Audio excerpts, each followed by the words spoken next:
الحمد لله وكفى والصلاة والسلام على من لا نبي بعده أما بعد فأعوذ بالله من الشيطان الرجيم بسم الله الرحمن الرحيم ولا تركنوا إلى الذين ظلموا فتمسكم النار وما لكم من دون الله من أولياء ثم لا تنصرون صدق اللہ العظیم۔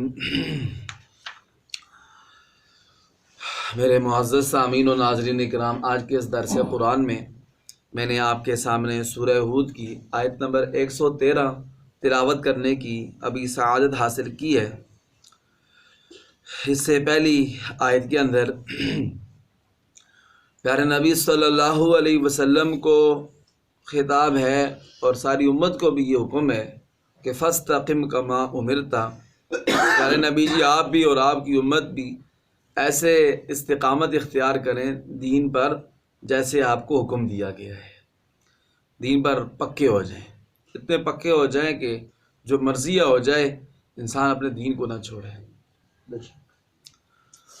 ومن تاب معک ولا تطغوا، اور دوسرا حکم یہ دیا تھا کہ حد سے آگے نہیں نکلنا۔ جو اللہ تعالیٰ نے حدود مقرر کی ہوئی ہیں ان حدوں کو پھلانگنا نہیں ہے، ان حدوں کو کراس نہیں کرنا ہے، حد سے تجاوز نہیں کرنا۔ اس لیے کہ جو بھی آپ عمل کرتے ہیں اللہ تعالیٰ اس کو اچھی طرح دیکھنے والے ہیں۔ ایک حکم ایک بات سے منع پہلی آیت میں تھا کہ حد سے تجاوز نہیں کرنا۔ جو آج آیت تلاوت کی ہے سورہ ہود کی آیت نمبر 113، اس میں اللہ تعالیٰ ایک اور چیز سے منع فرماتے ہیں، اور یہ دو باتیں ایسی ہیں کہ حسن بصری رحمۃ اللہ علیہ فرماتے ہیں کہ پورے دین کا خلاصہ ہیں یہ دو باتیں۔ کتنا بڑا دین ہے ہمارا، سارے دین کا خلاصہ کتنی باتیں ہیں؟ یہ دو باتیں جو ان دو آیتوں میں۔ ایک پہلی آیت میں یہ تھا کہ لا تطغوا، حدود شریعہ سے تجاوز نہیں کرنا، جو اللہ کی حدود ہیں ان سے آگے نہیں نکلنا ہے، ان کو پھلانگنا نہیں ہے۔ اللہ تعالیٰ نے آپ پتہ ہے ہر ایک حد مقرر کی ہوئی ہے ہر چیز کی۔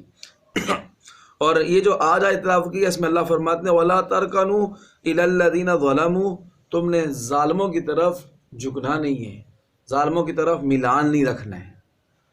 یہ دو باتیں حسن بصری رحمۃ اللہ علیہ فرماتے ہیں یہ پورے دین کا خلاصہ ہے۔ ایک حدود شریعہ سے تجاوز نہیں کرنا، دوسرا ظالموں کی صحبت اختیار نہیں کرنی، ظالموں کے ساتھ محبت نہیں کرنی، ظالموں کی طرف جھکنا نہیں ہے، ظالموں کی طرف میلان نہیں رکھنا ہے۔ وَلَا تَرْكَنُوا إِلَى الَّذِينَ ظَلَمُوا، اور تم ظالموں کی طرف میلان نہ رکھنا، فَتَمَسَّكُمُ النَّارُ، تمہیں بھی جہنم کی آگ پکڑ لے گی، تمہیں بھی جہنم کی آگ چھو لے گی۔ اب یہ کیا چیز ہے کہ لا ترکنو کا معنی کیا ہے کہ تم رکون کا لفظی معنی ہوتا ہے، ترکنو رکون سے ہے، رکون کا معنی ہوتا ہے حقیقت الاستناد والاعتماد والسکون الی الشیء والرضا بہ، یعنی کسی چیز پر ٹیک لگانا، کسی چیز پر اعتماد کرنا اور کسی چیز پر راضی ہونا۔ کوئی بھی چیز ایسی ہے کہ آپ اس پر اعتماد کر لیتے ہیں، اس پر ٹیک لگا لیتے ہیں، اس پر کسی کی بات پر راضی ہو جاتے ہیں، تو اسے کہا جاتا ہے کہ فلاں فلاں کی طرف اس نے رکون اختیار کیا ہے، میلان اختیار کیا ہے، یہ اس کا معنی ہے۔ اور بہت اس کے معنی کیے ہیں صحابہ کرام نے اور تابعین نے۔ وہ یہ کہتے ہیں کہ اس لا ترکنو کا ایک معنی یہ کہتے ہیں کہ ظالموں کی طرف، ولا ترکنوا الی الذین ظلموا، ظالموں کی طرف جھکنا نہیں۔ ایک معنی یہ کرتے ہیں کہ لا ترکنوا الی الذین ظلموا، ظالموں کی صحبت اختیار نہیں کرنی۔ ایک معنی اس کا یہ کرتے ہیں کہ لا ترکنوا، کہ ظالموں کی تم نے حمایت نہیں کرنی ہے، مدد نہیں کرنی ہے۔ سارے ایک ہی معنی ہیں، مطلب ان کا ایک ہی ہے سب کا۔ فَتَمَسَّكُمُ النَّارُ، تمہیں جہنم کی آگ چھو لے گی۔ اب یہ ظالم کون ہے؟ یہاں سے ظالموں سے مراد کون ہے کہ ظالموں کی مدد نہیں کرے؟ ظالم کیا مراد ہے؟ ظالم کی بھی کئی تفسیریں کی گئی ہیں۔ ایک اس سے ظالم سے مراد لی گئی ہے کہ کافروں اور مشرکوں، کافروں اور مشرکوں کی طرف تم نے جھکنا نہیں ہے، ان کی مدد نہیں کرنی ہے۔ اور دوسرا یہ کہتے ہیں کہ یہ عام ہے کافروں اور مشرکوں کو بھی شامل ہے، جو لوگوں پر ظلم کریں ان کو بھی شامل ہے، جو لوگوں کو بے گناہ ماریں، لوگوں کا بے گناہ مال ہڑپ کریں، اور اسی طرح جو لوگوں پر ظلم کرتے ہیں تو ان کو بھی یہ شامل ہے۔ وَلَا تَرْكَنُوا إِلَى الَّذِينَ ظَلَمُوا، تم نے ظالموں کی طرف میلان نہیں رکھنا، ان کی مدد نہیں کرنی، ان کی صحبت اختیار نہیں کرنی۔ فَتَمَسَّكُمُ النَّارُ، تمہیں بھی جہنم کی آگ چھو لے گی۔ دیکھیں لوگ اس بات سے تو بہت ڈرتے ہیں، خود ظلم نہیں کرتے۔ کئی لوگ جو اس بات سے ڈرتے ہیں کہ خود بذات خود وہ ظلم نہیں کرتے کسی پر، کہ کہتے ہیں کہ ظلم گناہ ہے اور کہیں ہم پر اللہ کی پکڑ نہ آ جائے، گناہ گار نہ ہو جائیں۔ لیکن لوگ اس سے احتیاط نہیں کرتے ہیں ظالموں کی مدد کرنے سے۔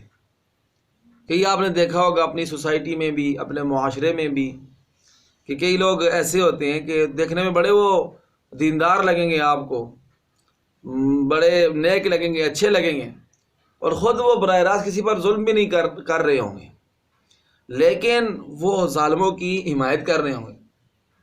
کوئی بندہ ہے ظلم کر رہا ہوگا، اس کو کہیں گے تو جو مرضی ہے کر، ہم تمہاری مدد کریں گے، اور اس میں ان کے اپنے مقاصد بھی ہوتے ہیں۔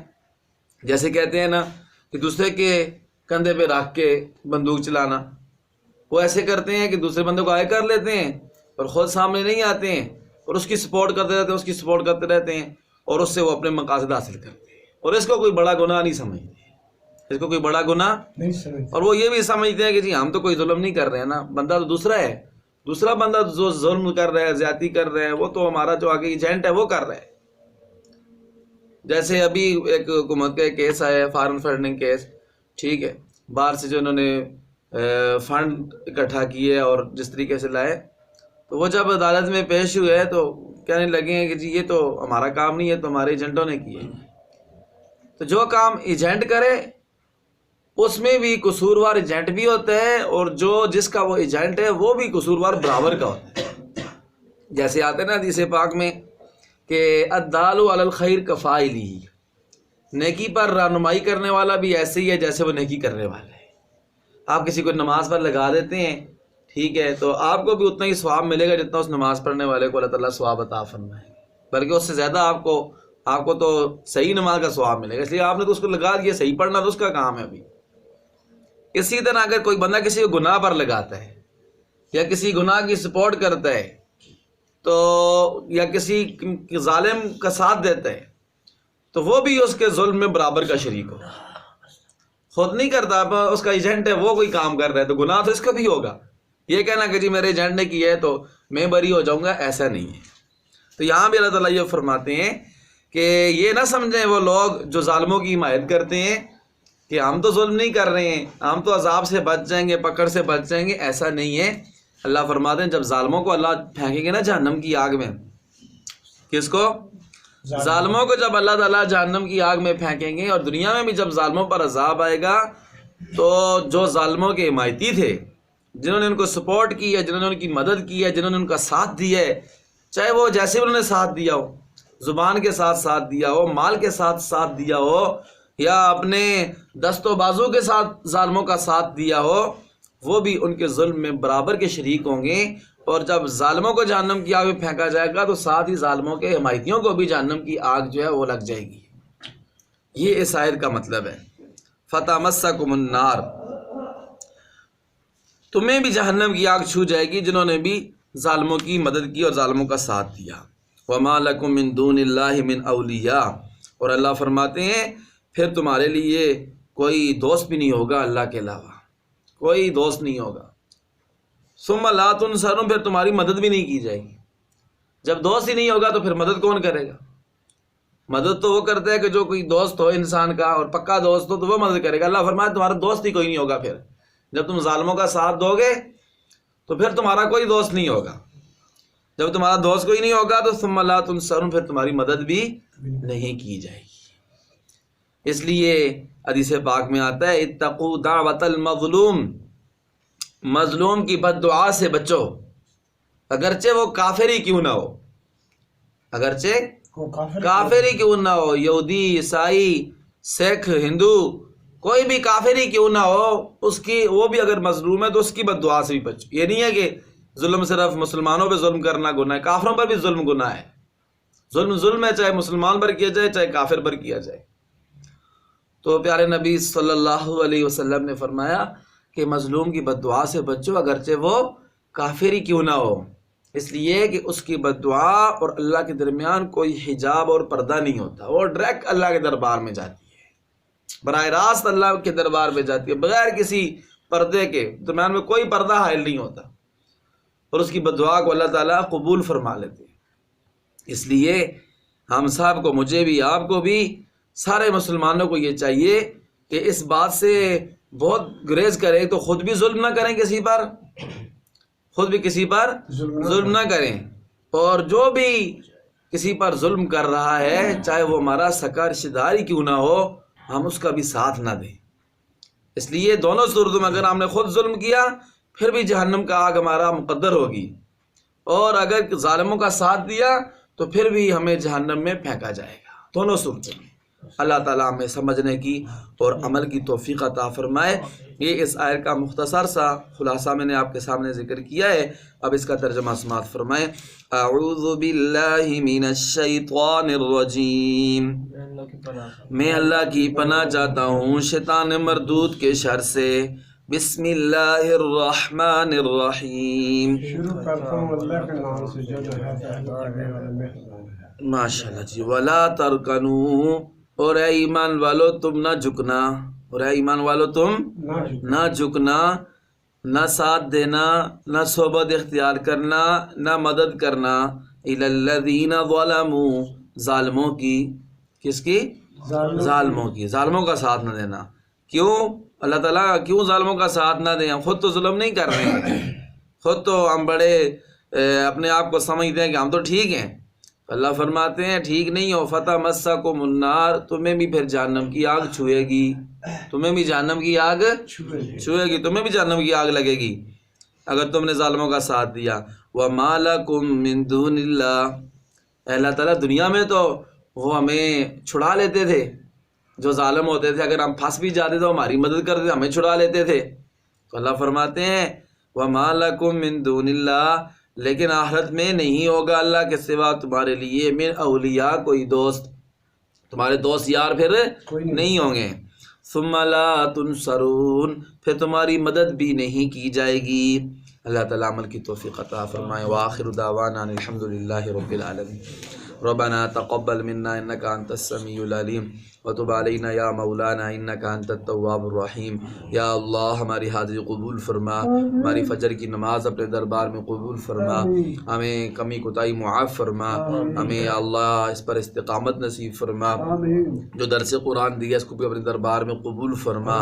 یا اللہ ہمیں سمجھنے کی، قرآن پاک عمل کرنے کے، دوسروں تک پہنچانے کی توفیق عطا فرما، پورے عالم کے انسانوں کی ہدایت کا سبب اور ذریعہ بنا۔ جتنے بھی ایمان والے فوت ہو چکے ہیں آدم علیہ السلام سے لے کر آج تک، خصوص بالخصوص ہمارے والدین میں سے، بہن بھائیوں میں سے، رشتہ داروں میں سے، گھر والوں میں سے، ہمارے نمازیوں میں سے، محلے والوں میں سے، مدرسے مسجد کی خدمت کرنے والوں میں سے، یا اللہ سب کی بخشش فرما۔ جو تلاوت کی ہے اس کا ثواب ان کی روحوں کو پہنچا، ان کی آخرت کی منازل آسان فرما، جنت الفردوس میں جگہ عطا فرما۔ جتنے بھی ایمان والے مرد عورتیں بچے بوڑھے جوان بیمار ہیں، گھروں میں اسپتالوں میں ہیں، جہاں کہیں بھی ہیں، سب کو شفاء کاملہ عطا فرما۔ یا اللہ مظلوموں کی مدد و نصرت فرما، ظالموں کے ظلم سے ان کو نجات نصیب فرما، مقروضوں کو قرضوں سے خلاصی عطا فرما، بے اولادوں کو نیک اور صالح اولاد عطا فرما، اولادوں والوں کی اولادوں کو نیک فرما بردار بنا۔ جتنے مسلمان پریشان حال ہے یا اللہ سب کی پریشانیاں دور فرما۔ جتنے مسلمان مرد عورتیں لڑکے لڑکیاں بے جوڑے نیک صالح مزاج کے مطابق جوڑ عطا فرما، سب کی مشکلات آسان فرما، مرتے دم تک ہر قسم کی معذوری لاچاری محتاجی تھانوں کچہریوں عدالتوں اسپتالوں کے چکروں سے محفوظ فرما، اپنی ذات پاک کے علاوہ کسی کا محتاج نہ فرما، اچانک موت سے، ایکسیڈنٹ کی موت سے، حادثے کی موت سے، جوانی کی موت سے، پانی میں ڈوب کر مرنے سے، آگ میں جل کر مرنے سے، ہارٹ اٹیک کی موت سے محفوظ فرما، موت سے پہلے موت کی تیاری کا موقع نصیب فرما۔ یا اللہ ہم سب کو بار بار اپنے پیارے گھر بیت اللہ کا طواف نصیب فرما، اپنے پیارے نبی حضرت محمد مصطفیٰ صلی اللہ علیہ وسلم کی روضہ مبارک کا دیدار نصیب فرما، یا اللہ جو مانگے وہ بھی عطا فرما، جو نہیں مانگ سکے ہمارے حق میں بہتر ہے اپنے فضل سے وہ بھی عطا فرما۔ جن بھائیوں نے دوستوں نے دعاؤں کا کہا ہے ان کی جو بھی جائز حاجات ہے اپنے فضل و کرم سے پوری فرما۔ یا اللہ ہمارے اس مدرسے جامعہ محمدیہ کو یا اللہ دن دگنی رات چگنی ترقی عطا فرما، جتنی بھی ضروریات ہے اپنے غیب کے خزانوں سے پوری فرما، اپنے دین کی خدمت کے لیے قبول اور منظور فرما۔ یا اللہ جتنے بھی لوگ خدمت کرتے ہیں سب کی خدمت اپنے دربار میں قبول فرما، اپنی شان کے مطابق اجر عطا فرما، سب کی جان مال عزت آبرو بھی بچوں حلال کاروبار برکت اور ترقی عطا فرما، ہر قسم کے شر سے نقصان سے محفوظ فرما۔ مولا کریم ہم سب کو اسلام والی اپنی اطاعت والی نیک اعمال والی لمبی زندگی عطا فرما۔ یا اللہ گناہوں والی آزمائشوں والی مصیبتوں تکلیفوں والی زندگی سے ہم سب کو محفوظ فرما۔ جس وقت بھی اس دنیا سے رخصت ہوں اپنے فضل و کرم سے ہماری زبانوں پر یا اللہ کلمہ طیبہ جاری فرما، لا الہ الا اللہ محمد رسول اللہ برحمتک یا ارحم الراحمین آمین۔ اللہ اکبر۔